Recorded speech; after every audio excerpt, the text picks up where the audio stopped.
Hello, everybody, and welcome back to another edition of A Handful of Hope. I am so happy and grateful to have Pamela Russell with us here today, who, using her straightforward, compassionate style, Pamela enjoys creating fullness of being within her clients as well as herself.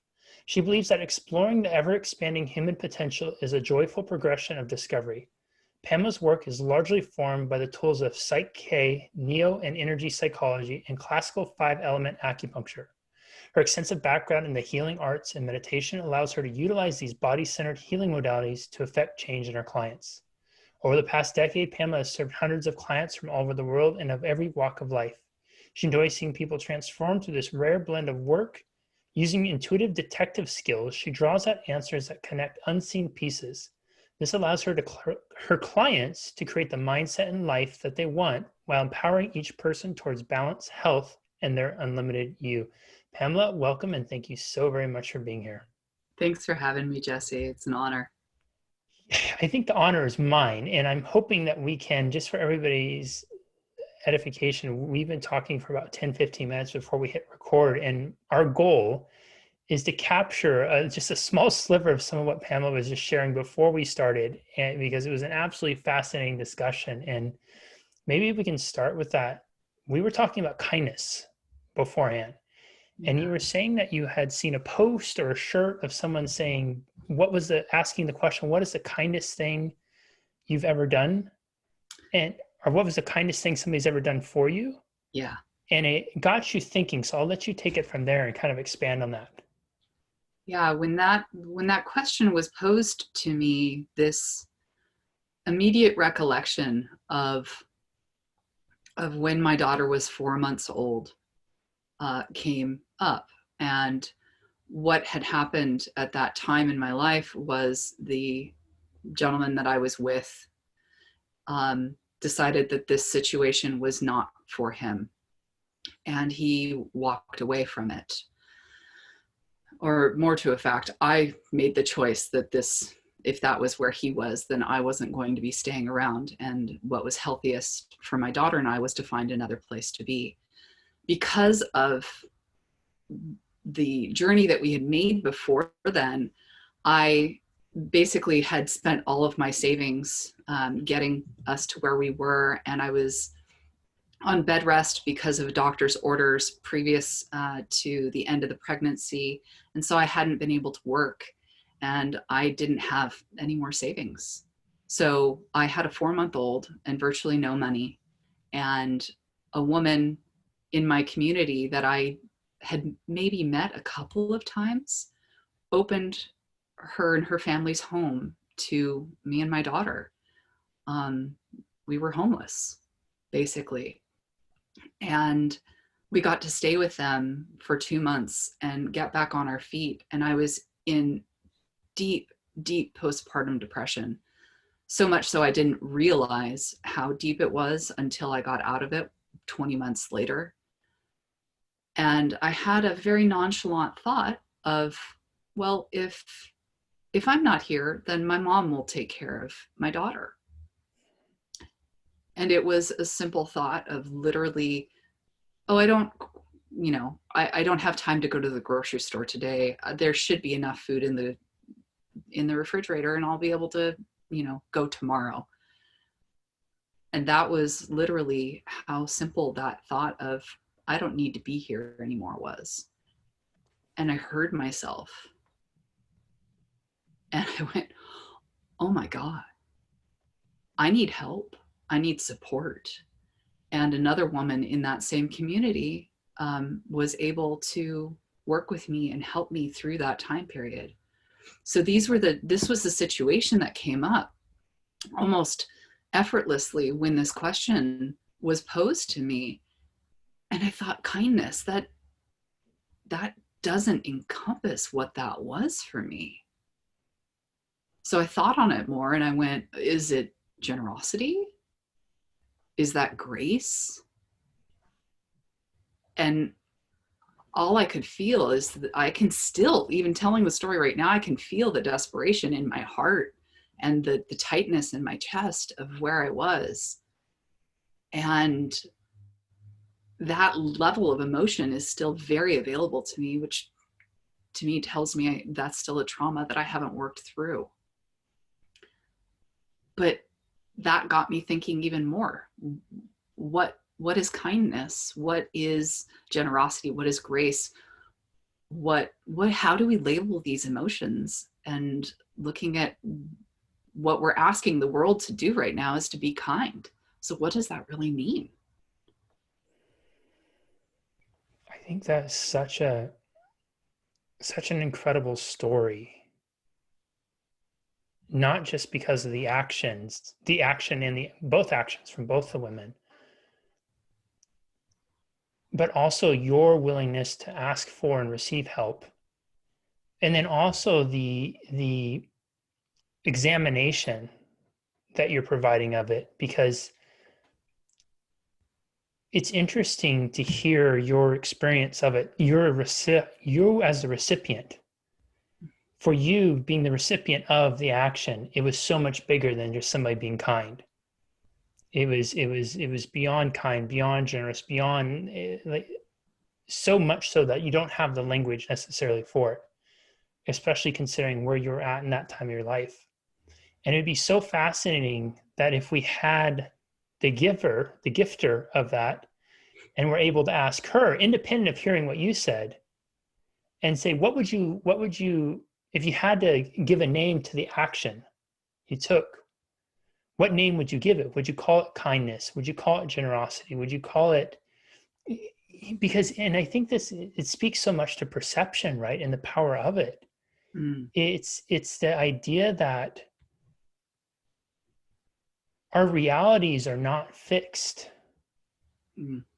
And what's so incredible, Pamela, about hearing you share this story is I'm wondering if it would have been as meaningful and I'm assuming transformational for you had you just perceived it as merely an act of kindness, right? Had you not have perceived it as being this bigger thing because you felt it so deeply and you had likely experienced kindness to some degree before that. And that part of us that's saying, well, here's kindness before, but this is here. And so it has to be something different. Yeah. I feel like in reflecting on this question, it's helped me to recognize that kindness, it's almost, and I don't want to put this out there like I'm belittling kindness. Please don't take it that way. But instead, it's this kindness are these small acts. They're digestible. There's things that, you see a piece of trash on the ground, you pick it up. You recognize that maybe you're in the kitchen with your partner and they're putting together a salad and they haven't gotten out the lettuce yet. They're chopping up some vegetables. So you simply go to the refrigerator, pull it out and set it down next to them so that they can be in the flow of making something. Those things, those are kind. Those are a small extension of acknowledging your environment around you. And it feels like these bigger pieces, I kind of like the word digestible. It's like a big meal. Like kindness can be little snacks that we do throughout the day, whereas something like the story that I shared, it's like Thanksgiving. It's like there's appetizers, there's main meals, there's side dishes, there's dessert. When you look at it in a bigger sense, you see how much work, or you feel that immense amount of effort, and it's going to take a while to get through this kind of feel to it, versus, if you sit down and have a handful of almonds, that's satiating and that's really lovely. And yeah, I don't know, how does that land for you? I like it. Anytime we bring in food analogies, I'm all game for it. And when we can draw one to the extent of Thanksgiving or a buffet or something like that, I'm 100% on board with it. But I agree. I think there is I like where you're going with that, because I think it gives us, I think it gives us some sort of familiarity to explore more. I think one of the challenges humans face in really exploring their emotional capacity is their linguistic limitations. Mm. I think depending on the field of psychology you're a practitioner of, there's anywhere from something like 1,400 to 4,000 names for emotions. And depending on what your language is, what your culture is, there's going to be even more deviations of it, more or less, depending on. I think in Russian, there is like 6 or 7 different words for different shades of blue. And in English, we just say blue, right? Or then we might call it some other kinds of blue. But just there, so there's this different richness and intricacy depending on language, and I think that sometimes, especially because we know that most of our unconscious thoughts, for the majority of us, upwards of 70-75% of them, are not what we would qualify as negative or not positive.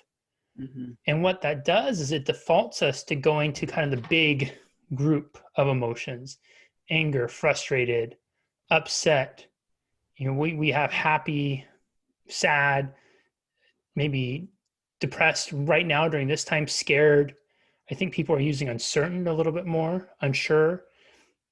But it's kind of in those general umbrellas. Love would be in there. And we often don't venture beyond those umbrellas because we don't have the linguistic capacity to do it. Yeah.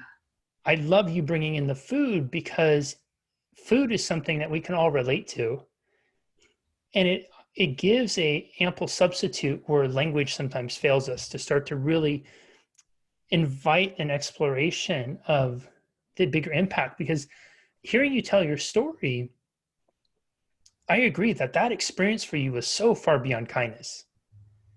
It was so far in it. And what I'm hearing from you too, Pamela, is if you would have accepted it merely as kindness, not merely as kindness, again, not to diminish kindness, Right. if you'd accepted it only as kindness, you may not have given yourself the gift of fully embracing the emotional impact that had on your life. And it continues to have on your life today, because many of us have experienced many acts of kindness throughout our life, but we don't remember most of them when that question's posed, because many of those acts are going and getting the lettuce out to help make the sandwich.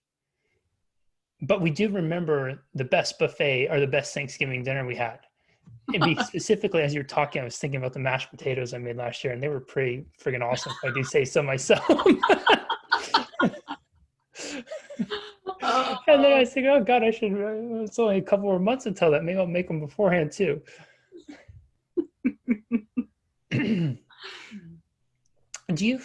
I'm curious, do you find in your work you do with folks, do you find sometimes people are getting stuck? Well, actually, let's broaden this a little bit. Do you find that people are getting stuck or maybe emotionally held hostage because of traumas or difficult times they've gone through? But then also, does what we were just talking about factor into it, that they're still looking at those appetizers, the handful of almonds, and their emotional experience, and they're not able to really access or realize the Thanksgiving buffet that's out there and available to them? Mm. Absolutely. Absolutely. A clarification for me in when I work with people specifically, I use the word trauma a lot. And trauma to me is a hard experience that can happen in an everyday situation. A Hmm. lot of times people classify trauma as those really big in life, well, it is life altering, that's part of the definition for me, but things unfortunately like rape or war, and those are traumas. And so people say, oh well, I don't have any traumas. To me, when I define trauma, I kind of tell the story of, you could be fighting with your mom over something that as a kid you just really wanted that toy, and she's saying no, which is reasonable for a parent, but at 7 years old you want that, and you stomp off, and as you're stomping off you stub your toe, and somehow that ingrains in your body this anger, frustration, I don't get what I want. And then 20 years down the road you start having this ache in your toe and you don't know why. You're like, well, I was playing basketball last week, so maybe I kind of tweaked it when I landed wrong. And so we go down this physical road. But what I get to do is I get to explore that with people. And then all of a sudden we are being led back to the fact that this is actually about not getting what you want and feeling angry about it. And that's all encompassed in your toe. Now, we may never get to the story of you having an argument with your mom, and that's where it came from directly. But recognizing that we can hold these things in our bodies, these emotional qualities that we don't recognize, and that we then can look at in a greater whole and see the struggle of how did this anger and lack of connection to acknowledging and labeling this anger hinder that potential of who we are, of being able to be with that anger of not getting what we want, seeing it for what it is, moving through that beautifully, and then engaging with life the way we actually want to, which may bring us to getting what we want. But instead, that quote trauma is holding us back and putting us into kind of a survival mode, and not allowing us to really step into the fullness of who we are.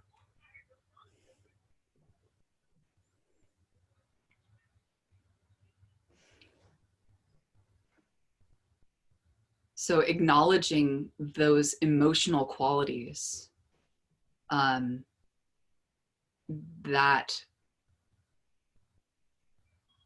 that ability to label things for ourselves and to begin to see a little more clearly, or touch into that emotionality and how it affects us, is really, really key. And I think that that's part of the human quality struggle that we're individually each feeling, and therefore communally feeling. I love your definition of trauma. I think that might be that. I felt that one. I really resonated with that definition.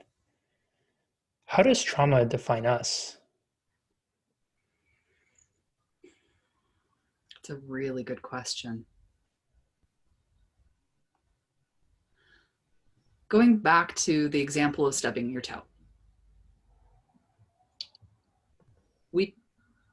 In that moment, you as an individual would probably not, yeah, ow, that hurts, but you wouldn't necessarily label it as a trauma. And of course, there are much bigger instances of what trauma can be. And oftentimes those are actually easier for us to see, and with the right support, work through and grow from.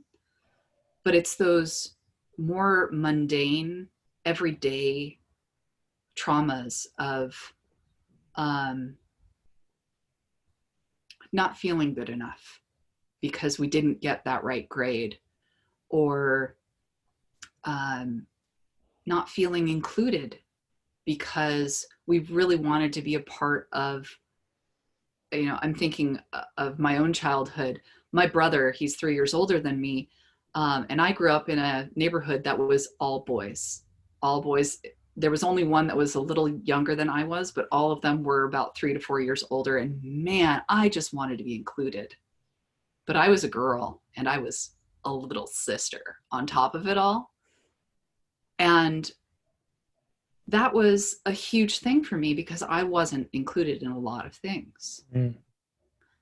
That was a trauma. That defined how extroverted I became because I was so determined to be included.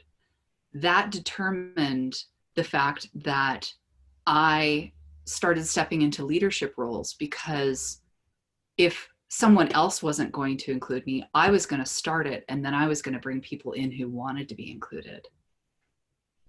So in my case, I feel very blessed that that particular trauma I took to define in, while it was a struggle, a positive way.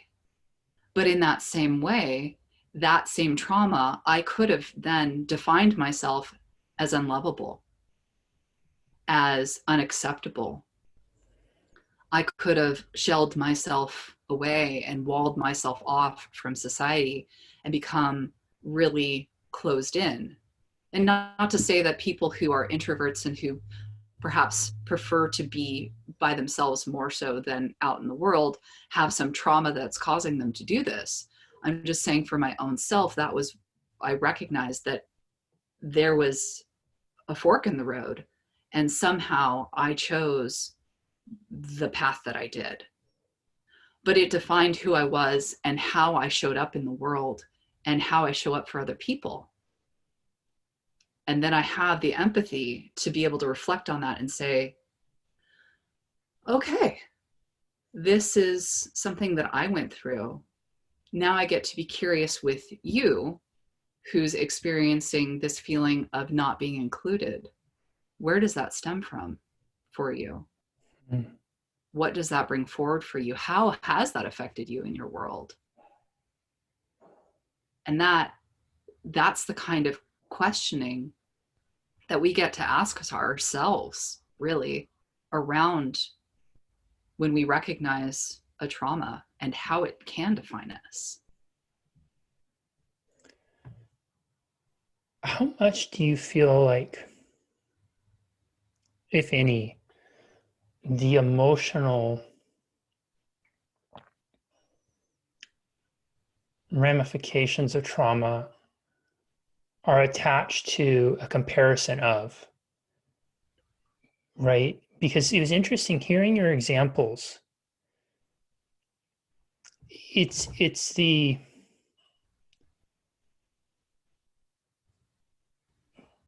first part is defining trauma as the going to war or being raped. And then if I haven't been to war or if I haven't been raped, is it a trauma, or am I supposed to call it a trauma because it's not as bad as them? It's nothing compared to them. And I'm curious about what your opinion is on this, because the challenge with all human beings, right, is we don't know what we don't know. We only have our experience. And while some of us have never been put in war or had something like a rape happen to us,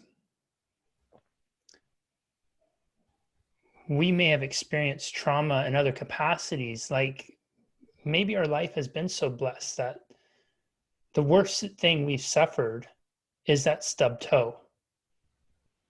But because we haven't had the scope of life to stretch us, to challenge us in ways that others who have gone through horrific things have, that in that moment, in the moments thereafter, can seem so, almost met with a similar intensity from their perspective.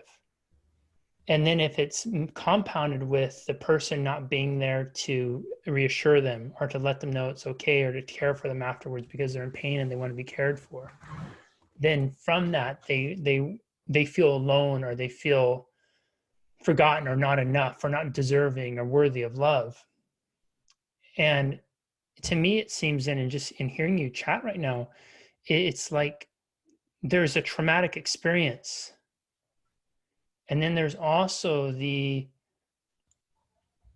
maybe, and I don't even know if self-imposed becomes a strong word, because it is, but I don't think we even realize we're doing it. The self-imposed trauma afterwards of us comparing our experience to somebody else and then making our experience more or less significant depending on what someone else has said their experience was.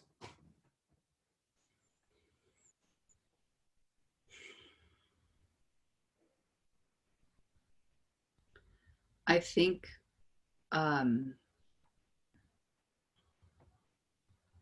the word honor comes up when I hear what you're saying, because comparisonitis is real. It really is. I think it's part of human nature. And if we are aware of it, we can work with it. But it's instilled from our society, at least here in the US, and from my experience of being in other countries. Um, it's not very different. There's definitely an innate nature to compare. Um, and if we can honor someone else's experience for what it is, or honor our experience for what it is, we're more likely to be present with it and less in the comparison. But that's a muscle.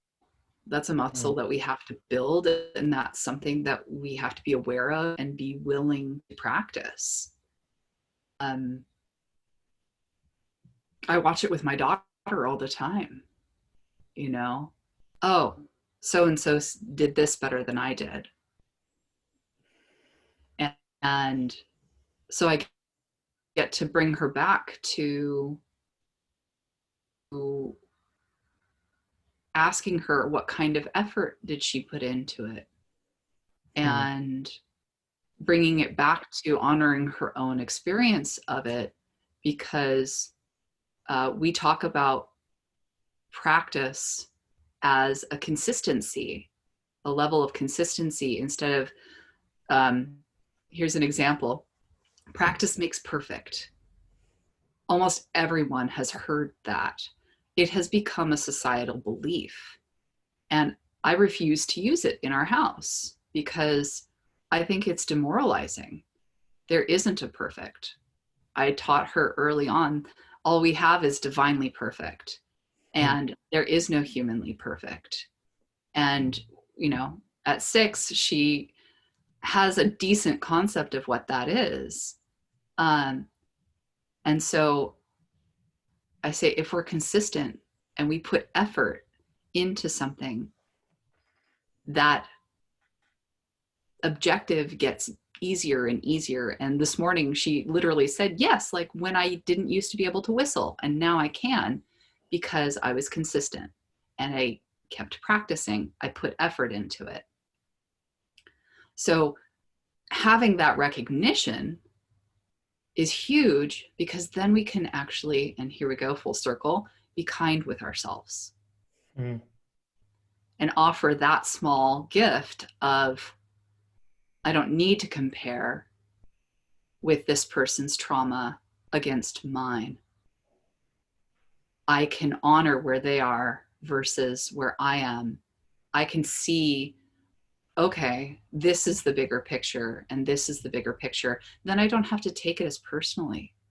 And I can actually be a little bit more objective and maybe touch into my emotions and label that a little differently, instead of instantly being hurt because I'm less than, because I couldn't do it as well as, or my experience isn't as potent because that person experienced war and all I've ever done is read about it.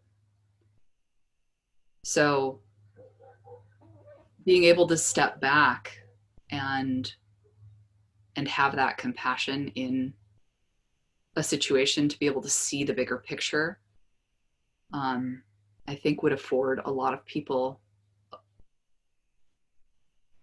less pain around that kind of comparison. Compassion for themselves. Yeah. Pamela, before I ask my final question, where can people find you online? The easiest place to find me is at inawakeningmind.com. We are coming up to that juncture where I told you we'd get to, where selfishly I feel like we haven't begun to scratch the surface of how deep I would love to go with this conversation. Mm. But out of respect of time for our viewers and listeners, we'll end with this. I love you brought it full circle with kindness and then now introducing compassion. Is compassion something, especially compassion for self, is it something that we can develop a daily practice, a daily ritual around? Is it some strategies that you recommend your clients do? And if there are rituals, practices, strategies, would you be open to sharing maybe one or two of them just to wrap things up? Absolutely. It's a huge practice. I was gifted the connection to meditation over 16 years ago. And for me, the biggest piece was that this is a body-based meditation. It's not just about calming the mind. It's actually about exploring the body and finding where emotions are, because our minds naturally can go a mile a minute and it can really bring up a situation. One of the practices that I have for myself is, before I can even label an emotion, I feel where it is in my body. And sometimes that can be really painful, but oftentimes this kind of practice is really helpful. And so that desperation I was talking about earlier is right there in the center of my chest. Some people might call it the heart chakra area. And the practice of that is to feel it and then give it something that it needs. So that desperation, it needs to be held. It needs a hug. So I've had to go through the feeling first, acknowledging where is it in my body, and then asking, what does it need? And sitting in that uncomfortable feeling of desperation until I'm clear of what that needs. And then asking, can I give it? Can I give myself that holding, that hug? That's compassion.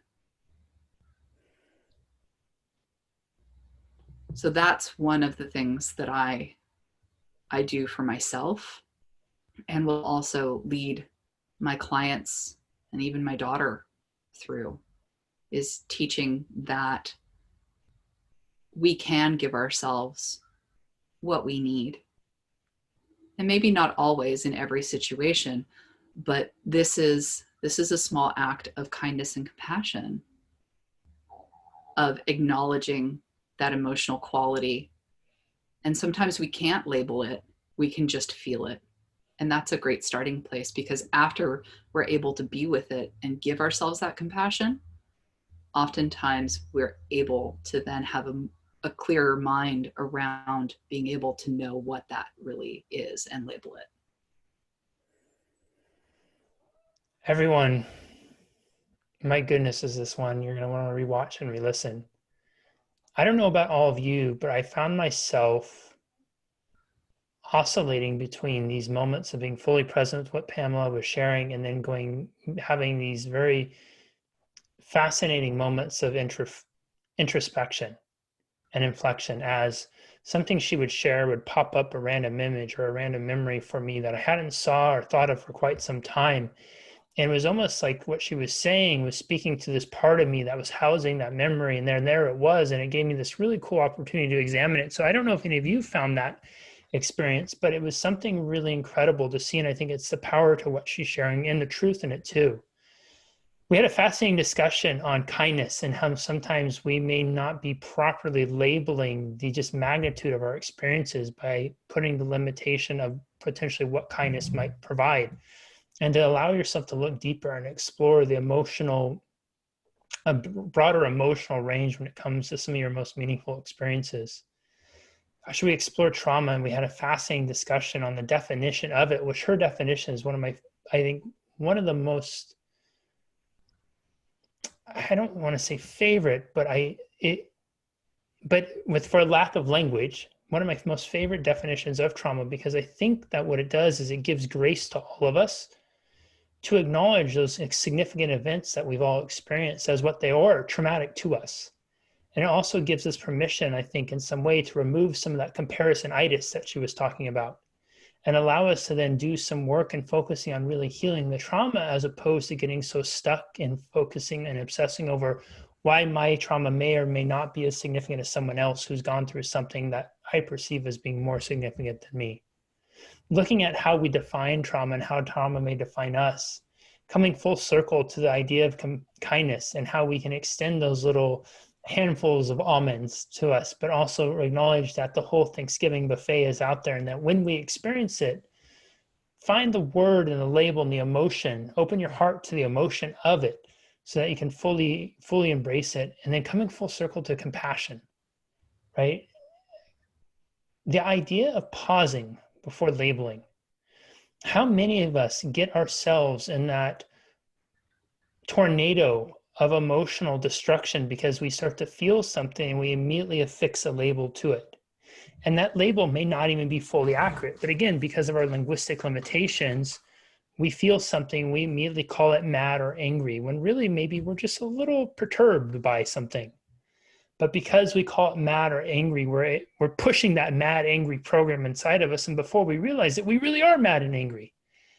But instead of going right to the label, to notice where it is in your body, just to be aware. And then instead of putting that label on, extend some sort of act of compassion towards yourself. Pretty powerful stuff. Pamela, this has been such an incredible conversation with you today. I so thank you for your time and you being willing to share your gifts with us today. Thank you.